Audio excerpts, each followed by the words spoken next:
호텔 폐업 이후 침체한 덕산온천 부지가 개발됩니다. 지자체와 민간기업은 숙박시설과 컨벤션 기능을 갖춘 시설을 조성해 체류형 관광지로 개발할 방침입니다.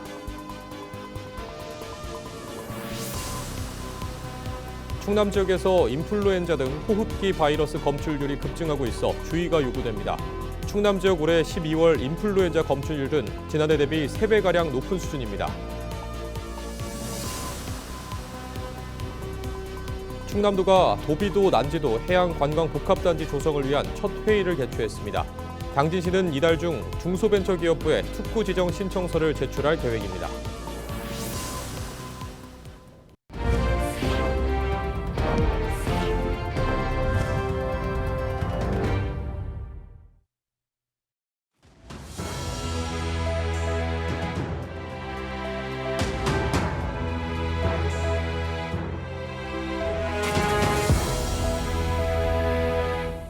시청자 여러분 안녕하십니까? 헬로티비 뉴스입니다. 폐업 이후 7년 가까이 방치돼온 예산 덕산 온천 관광 호텔 부지가 개발을 앞두고 있습니다. 숙박과 컨벤션 기능을 갖춘 체류형 관광지로 탈바꿈하는 계획이 추진되고 있는데요. 침체했던 온천 관광지가 되살아날 수 있을지 지역의 관심이 커지고 있습니다. 임희정 기자입니다. 문이 굳게 닫힌 호텔 건물 앞. 바리케이드 너머 무성하게 자란 잡초들이 세월의 흔적을 말해줍니다. 한때 전국적인 온천 관광지로 명성을 얻었지만 경영 악화로 호텔이 문을 닫은 뒤 7년째 방치되고 있습니다. 그 사이 주변 상권도 함께 무너져 내렸습니다. 이곳은 한때 온천을 찾는 관광객들로 붐비던 상권이었는데요. 호텔이 폐업을 하고 관광객 발길이 끊기면서 주변 상가들이 대부분 문을 닫았습니다. 1980년대 온천지구로 지정되면서 충남 대표 온천 관광지로 이름을 알린 덕산온천. 하지만 시설 노후화와 관광 환경 변화 등으로 방문객은 급감했습니다. 덕산온천 이용객은 2014년 437만 명으로 정점을 찍은 뒤 불과 2년 만에 절반 이하로 줄었습니다. 2018년도에 여기 구 덕산온천 관광호텔이 문을 닫았어요. 문을 닫으면서 이 주변 상가들이 이제 그분들도 이제 어려움을 겪고 문을 닫으시는 분들도 많이 생기게 된 상황입니다. 침체가 장기화되자 지자체와 민간기업이 관광지 회복을 위한 공동 대응에 나섰습니다. 충남개발공사가 지난해 부지 매입을 마쳤고 지난달에는 충남도와 예산군, 호방그룹이 숙박시설 건립 업무 협약을 맺었습니다. 옛 덕산온천 관광호텔 부지에 숙박시설과 컨벤션 기능을 갖춘 시설을 조성해 체류형 관광지로 탈바꿈시킨다는 구상입니다. 앞으로 각 기관은 현장 실사와 정기회의를 거쳐 시설 규모와 준공 시기 등을 정할 계획입니다. 주변에 상권을 활성화할 수 있는 방안을 한번 마련해보자라는 취지로 저희가 그 실사를 진행을 하게 됐습니다. 충남도 주관으로 매달 한 달에 한 번 정도는 만나가지고 정기회의를 개최할 계획입니다. 예산군은 숙박시설 조성과 함께 조격장, 메타세카이어 길 등 기존 관광자원을 연계할 계획입니다. 또 민간 투자 유치 등을 통해 상권을 활성화하고 덕산의 새로운 발전 동력을 마련할 계획이라고 밝혔습니다. 이제부터 시작입니다. 덕산이 그동안에 침체돼 있었는데 내포 신도시가 들어옴으로 인해서 충분한 발전 동력이 생겼습니다. 대전에 유성이 있듯이 우리 내포 신도시에는 우리 덕산 온천이 있을 것입니다. 민간 기업들을 충분히 유치를 해서 앞으로 덕산이 제2의 전성기를 맞이하는 데 최선을 다하겠습니다. 폐허와 다름없었던 덕산온천 관광지가 이번 개발을 통해 옛 명성을 되찾을 수 있을지 지역의 관심이 모아지고 있습니다. 헬로티비 뉴스 임희정입니다. 충남 지역에서 인플루엔자 등 호흡기 바이러스 검출률이 급증하고 있습니다. 충남도 보건환경연구원은 현재 충남에서 검출되고 있는 인플루엔자 유전자형은 국내에서 유행하는 유형과 일치한다고 밝혔습니다. 검출률은 지난 9월 2.2%에서 10월 8.3%, 11월 26.8%, 이달 10일 기준 43.1%로 증가했습니다. 이는 지난해 12월 검출률 대비 약 3배 높은 수준입니다. 보건환경연구원은 감염병 예방을 위해 예방접종과 마스크 착용, 올바른 손 씻기 등 개인 위생 수칙을 철저히 지켜달라고 당부했습니다. 충남도가 1조 9천억 원 규모의 도비도, 난지도 해안관광 복합단지 조성을 위해 첫 회의를 열고 행정 지원 체계를 본격 가동했습니다. 충남도는 특구 지정과 인허가 절차, 개발 계획 보완 등 핵심 과제를 점검했으며 당진시는 이달 중 중소벤처기업부에 특구 지정 신청서를 제출할 계획이라고 밝혔습니다. 충남도는 앞으로 지원 전담팀을 운영해 인허가와 계획 변경을 패스트트랙으로 지원한다는 방침입니다. 한편 충남도는 도비도 난지도 구역에 골프장과 인공 라군, 호텔 등을 조성하는 사업을 추진하고 있습니다.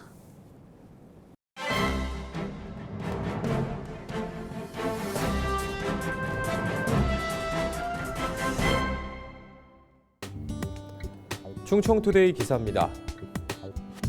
무산 위기에 놓였던 청양군의 농어촌 기본소득 시범 사업이 속도를 낼 전망입니다. 충남도가 정부 방침에 따라 도비 지원율을 현재 10%에서 30%로 상향하기로 결정한 덕분인데요. 청양군 등 전국 7곳은 지난 10월 농어촌 기본소득 시범 사업 대상 지역으로 선정됐고 이후 충북 옥천군 등 3곳이 추가 지정됐습니다. 하지만 농림식품부 등이 국회 부대 의견을 이유로 재원의 30%를 도비로 부담하겠다는 확약서를 제출할 때까지 국비 지원을 보류한다는 방침을 통보한 탓에 청양군 등의 농어촌 기본소득 신청이 중단된 상황입니다. 신청 당시에는 도군의 자율 조정 사항이었던 지방비 분담률을 정부에서 강제한 것인데요. 여기에 이재명 대통령까지 최근 지방비 부담 비율 60% 중 도비 30%를 의무 부담하는 지자체에 한해 국비 지원이 가능하다는 입장을 표명하며 추가 공모까지 시사하면서 청양군의 농어촌 기본소득 사업은 무산될 위기에 놓여 있었습니다. 이로 인해 광역 기초자치단체 간의 갈등, 청양 군민들의 실망감이 커질 우려가 나타나면서 도의 입장을 선회한 것인데요. 충남도는 이번 결정으로 약 108억 원을 내년도 추가 경정 예산에 반영할 계획입니다. 지금까지 신문 브리핑이었습니다.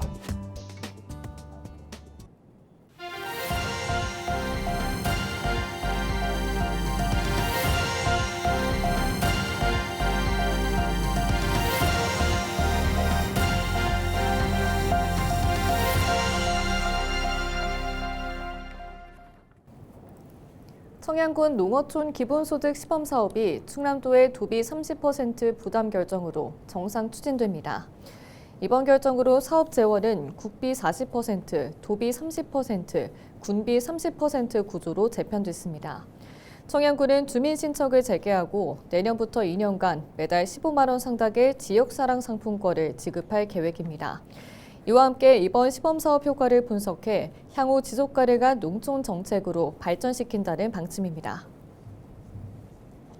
충남에서 20에서 34세 여성의 타 지역 순유출이 크게 줄어든 것으로 나타났습니다. 충남경제진흥원은 충남 지역 내 20에서 34세 여성 순유출이 2020년 약 4천 명에서 지난해 40명까지 감소했다고 밝혔습니다. 다만 여성 고용률은 54.9%로 남성보다 19%포인트 낮다고 설명했습니다. 충남 지역 고용률 격차는 전국 평균인 16%를 웃돌며 울산과 세종에 이어 세 번째로 높은 수준입니다. 충남도는 여성 경제활동 현황을 점검하고 여성 일자리 확대와 경력 유지 지원 정책을 강화할 방침입니다. 서산시가 지난 12일 동문동 800번지 일원에서 서산 동부전통시장 공영주차장 기공식을 개최했다고 16일 밝혔습니다. 이번 사업은 동문동 일원의 만성적인 주차난 해소를 위해 인근 상권을 활성화하기 위해 추진됩니다. 서산시는 100억 원을 투입해 지상 2층 규모 273면의 주차 공간을 마련할 예정입니다. 서산시는 내년 11월 준공을 목표로 사업을 추진할 방침입니다. 충남 국방벤처센터의 컨설팅 지원을 통해 방위사업청의 방산혁신기업 100에 도전한 협약기업 3곳 중 2곳이 최종 선정됐습니다. 이번 공모는 미래 국방기술 혁신을 이끌어갈 우수기업 발굴을 위해 마련됐으며 논산과 태안에 위치한 기업이 선정됐습니다. 각 기업은 최대 5년간 50억 원의 기술개발 자금 등 다양한 맞춤형 지원을 받게 됩니다. 한편 충남국방벤처센터는 지난해 2개 기업 선정에 이어 2년 연속 선정기업 배출에 성공했습니다. 또 지난 2020년부터 올해까지 협약기업 32곳이 중앙부처 연구개발 과제에 선정돼 1,046억 원의 국비를 확보했습니다. 태안군이 내년 1월부터 부모 부양과 노후 불안이 겹친 중장년층의 심리 안정과 자존감 회복을 위해 주민 해우소를 운영합니다. 이 사업은 충남도 도민 참여 예산 공모 선적에 따른 것으로 태안군은 남면 주민자치센터에 상담 공간을 조성하고 전문 심리 상담사를 배치할 계획입니다. 또 태안해양치유센터와 연계한 치유 건강관리 프로그램도 함께 운영할 계획입니다. 태안군은 주민 나들이 등 교류 프로그램을 통해 사회적 돌봄 체계를 구축하고 성과에 따라 다른 읍면으로 확대 운영하는 방안도 검토할 방침입니다. 한편 맞처 세대는 부모를 부양하는 마지막 세대이자 자녀에게 부양받지 못하는 첫 세대를 일컫는 말입니다. 당진시가 농림축산식품부의 2026년 농촌 보금자리 조성 사업에 고대면 스랑지구가 선정됐다고 밝혔습니다. 해당 사업은 복합 주거단지 조성을 통해 농촌 청년층의 주거 부담 완화를 위해 추진됩니다. 당진시는 이번 선정으로 100억 원을 확보했으며 스랑리 일원에 임대주택 28호와 공동육아, 체력 단련장 등을 통합 건립할 예정입니다. 주택 인근에는 스마트 원예단지 16동을 조성할 계획입니다.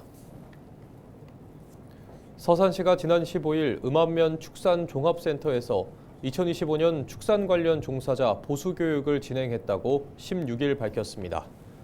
서산태안 축산업협동조합에서 주관한 이번 교육에는 축산농가와 가축 거래 상인 등 100여 명이 참석했습니다.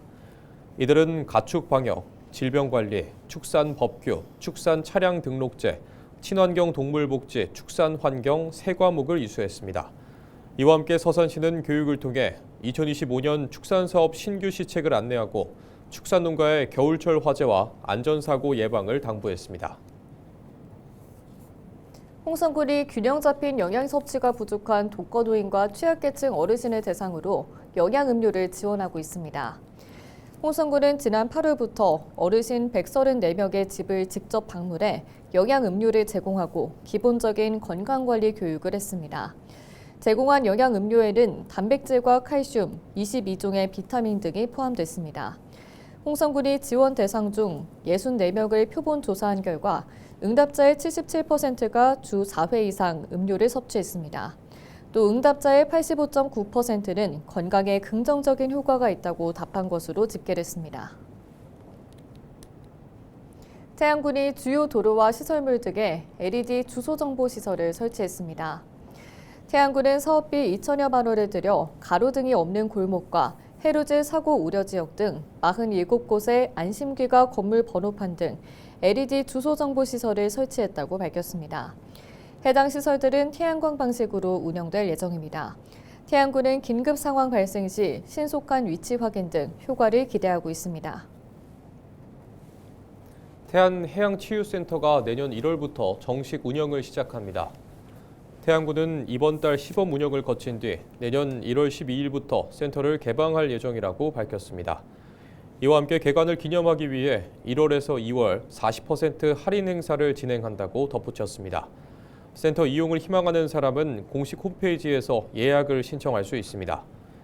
해양치유센터는 남면 달산포에 지하 1층, 지상 2층 규모로 조성됐으며 명상풀과 소금 테라피실, 온열 캡슐 등이 마련됐습니다. 센터에선 태안의 대표 해양 자원인 피트와 천일염 등을 활용한 다양한 해양 치유 프로그램이 운영될 예정입니다. 당진 해나루 쌀이 충남도에서 주관한 품질관리 우수 브랜드 쌀 평가에서 최우수상을 받았습니다. 충청남도 농업기술원은 시중에 유통 중인 브랜드 쌀을 직접 구매해 품질을 분석하고 평가했습니다. 그 결과 올해 모두 3개의 브랜드가 최종 우수 브랜드로 선정됐으며 당진 해나루 쌀은 2년 연속 선정되는 성과를 거뒀습니다. 한편 당진 해나루 쌀은 서해안의 비옥한 토양에서 재배한 삼광별을 원료로 사용하고 있습니다.